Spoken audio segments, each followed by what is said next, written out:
Welcome to the deep dive. If you're thinking about entrepreneurship, maybe already involved in a startup, well, this deep dive is definitely for you. We're tackling a really critical question today. Why do startups fail? Our guide for this comes from some revealing sources, specifically excerpts from Why Startups Fail, Avoiding Common Pitfalls in 2025. And our mission really is to pull out the most important bits of insight, give you a shortcut, help you understand the common mistakes, and crucially, what you can actually do about them to save you time, energy, maybe even save your whole venture. Exactly. And that's why this is so vital. It's not just about listing failures. It's about getting why they happen, the underlying reasons. Yeah. Understanding these patterns early on, well, it can fundamentally change how you approach things. Whether you're curious or, already in the thick of it, it really is about learning from other people's missteps before they become your own. Okay, so let's get right into it. Let's unpack this with a, hard reality check, because the numbers from our sources, they're pretty stark, aren't they? Oh, they are. Very stark. According to multiple reports from 2025, the picture is, it's pretty clear. More than 90% of startups fail. 90%. And over half of those shut down within just the first 3 years. Wow. 3 years. Yeah. And if you look specifically at India, the source notes it's even tougher. Something like 7 out of 10 early-stage startups.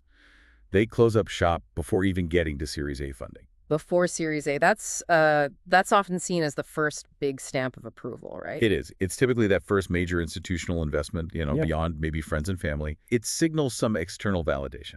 And here's the thing that really jumped out at me from the source material.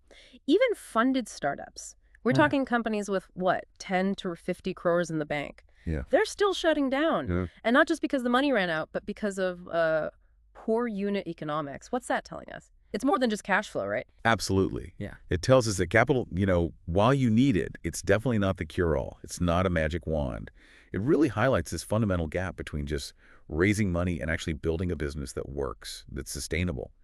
Poor unit economics basically means the core model is broken. Yeah. Simple as that. The cost to get a customer and then serve them, it's just higher than what you earn from them over time. Okay. And that points to deeper problems, doesn't it? Maybe a flawed product, maybe the market just isn't ready, or maybe the whole way they're operating isn't sustainable.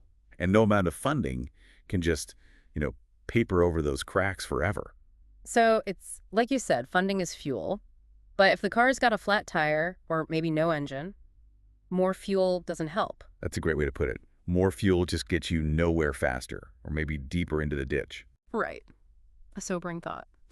So with that reality check, let's dive into the reasons these ventures stumble.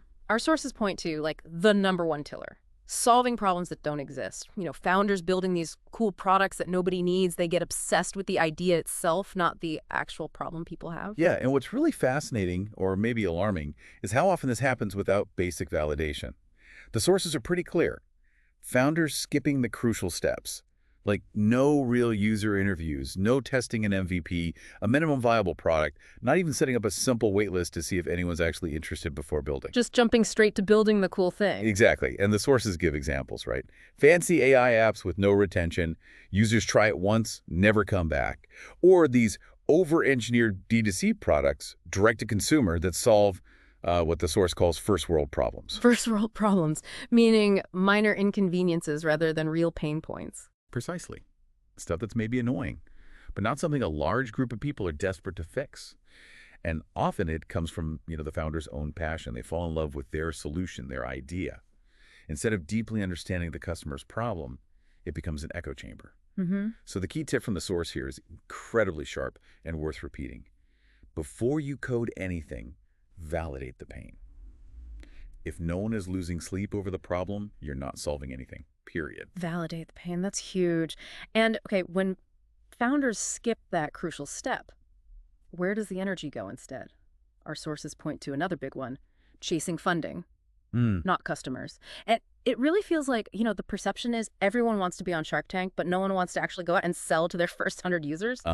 It's a classic misdirection. Yeah. And it's dangerous. The sources really hammer this home. Funding is fuel, not direction. You see these startups, they raise, say, 5 crores, but they still have no clue about CAC. Customer acquisition costs. Right. Or OTV lifetime value, or even basic retention numbers. How many customers stick around?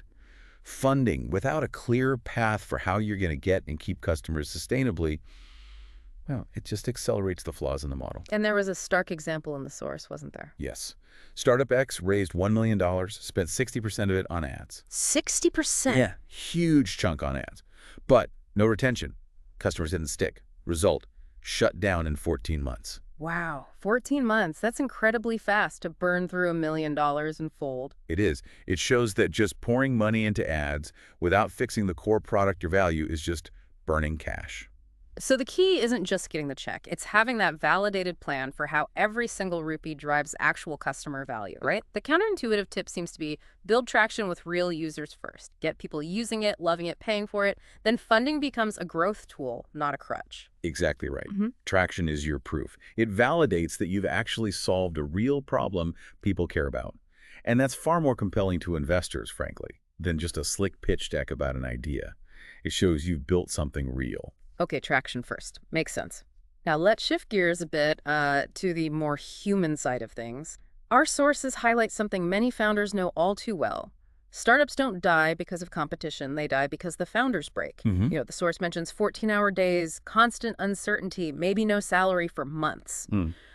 What's the hidden cost of that kind of founder burnout? Not just for the person, but for the whole venture. Well, beyond the obvious personal toll, the exhaustion, the stress, the biggest hidden cost is often the breakdown of the founding team. Co-founder conflict is a massive venture killer, huge. The sources specifically mention things like vision misalignment, pulling in different directions, or equity fights, ego clashes. Yeah, the tough stuff. The really tough stuff. And when there are no clear founder roles, it just leads to chaos. Poor execution follows inevitably. Because if the leadership is unstable, if they're fighting or confused about who does what, that instability just ripples through the entire company. It erodes trust, slows down decisions, everything grinds down. It raises a big question then, doesn't it? How can you build something lasting if the foundation, the leadership team, is crumbling? You really can't. Not effectively, which is why the advice here is so crucial. Have hard conversations early. Set clear expectations. Define roles clearly. And importantly, revisit your WHY regularly. Why are we doing this together? It's all about proactive team health, building that trust and alignment before the inevitable storms hit. Proactive health. I like that. Okay, so we've talked internal dynamics, but our sources also show how external factors can trip things up. Reason number 4 for failure: bad timing or no market. Even a great idea, apparently, can fail if the market just isn't ready for it. The analogy they used was brilliant. Think of Zoom before 2020 useless. Or maybe not useless, but niche. After 2020 lifeline. That really nails it. It really does. It perfectly illustrates the timing issue. If you're too early, as the sources point out, you'll burn too much cash educating the market. Right. You might have the perfect solution, but people aren't aware they have the problem yet, or they don't feel it strongly enough to actually pay you to solve it. Right. You're basically paying for their education. Exactly. And on the flip side, if you're too late, you walk into a bloodbath of competitors. Right. You're fighting for tiny pieces of market share in a space that's already crowded and maybe commoditized. So it's this tricky balance. Not too early, not too late. It's a very delicate balance. You don't want to be the bleeding edge pioneer necessarily, nor the Me Too laggard. So the strategic tip here is ride trends, but test timing. Don't just assume because something is trendy, the timing is right for your specific solution. Ask the hard questions. Is the market genuinely growing? Are people spending money here, now? Market readiness can honestly be more important than how clever your idea is. Wow. So market intelligence, understanding that timing is just as critical as the idea itself. Okay, and finally, kind of underlying all of these specific issues, our sources point to a really fundamental problem that can sink almost anything. Poor execution and weak teams, they put it bluntly. Ideas don't fail, teams do. And they mention this common trap. Founders hire friends, not skilled operators. That's a big one. Yeah. Because friendship doesn't always equal capability, especially under pressure. And this leads to those operational weaknesses the source highlights. No product management discipline, no real prioritization, trying to do everything at once. Crucially, no user feedback loops. They stop talking to customers. Building in a vacuum. Precisely. And there's also this tendency for startups to build for scale too early. They invest heavily in complex systems, infrastructure, processes designed for thousands, maybe millions of users. When they haven't even proven they can consistently deliver value to their first 10 or 100, They haven't nailed product market fit. Right, getting ahead of themselves. Totally. It's often driven by vanity or just misunderstanding what actually matters in the early stages. So the actionable tip here is really clear. Get obsessed with feedback. constantly.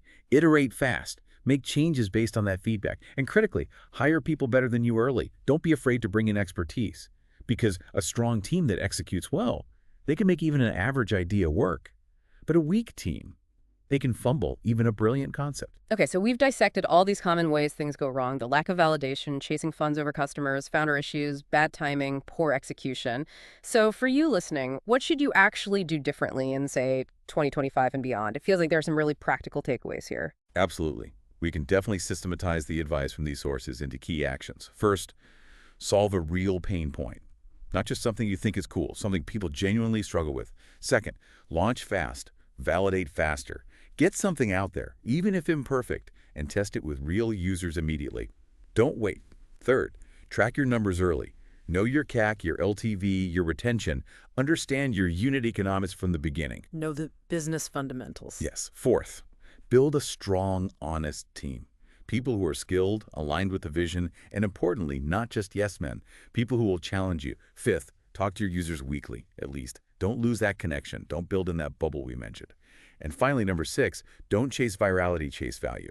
Focus on creating real, sustainable value for your customers, not just fleeting attention. It really does seem to boil down to some fundamental wisdom, doesn't it? Like the source says, don't be afraid to start small, build slowly, and stay obsessed with solving a real problem. That was an incredible deep dive. Hmm. Understanding these common mistakes, these pitfalls, it's not about being negative or putting you off. It's really about empowerment, giving you the knowledge, the foresight. It's a powerful form of preparation, isn't it, for whatever entrepreneurial path you might be considering. It really is. And what's truly fascinating when you look at all this is how often the biggest hurdles aren't external factors like competition or the market necessarily. So often they're internal. They lie within the founder's own mindset or the team's dynamics or the initial assumptions that were never tested. And this, well, it raises an important question for you to think about. If some level of failure or challenge is almost a given for most new ventures, Yeah. how might shifting your focus, moving away from solely avoiding failure towards learning effectively from the inevitable challenges, how might that transform what entrepreneurial success even means for you? Definitely some food for thought there. How do you define success beyond just survival? Thank you for joining us on this deep dive. We hope you take this knowledge, apply it, and above all, stay curious.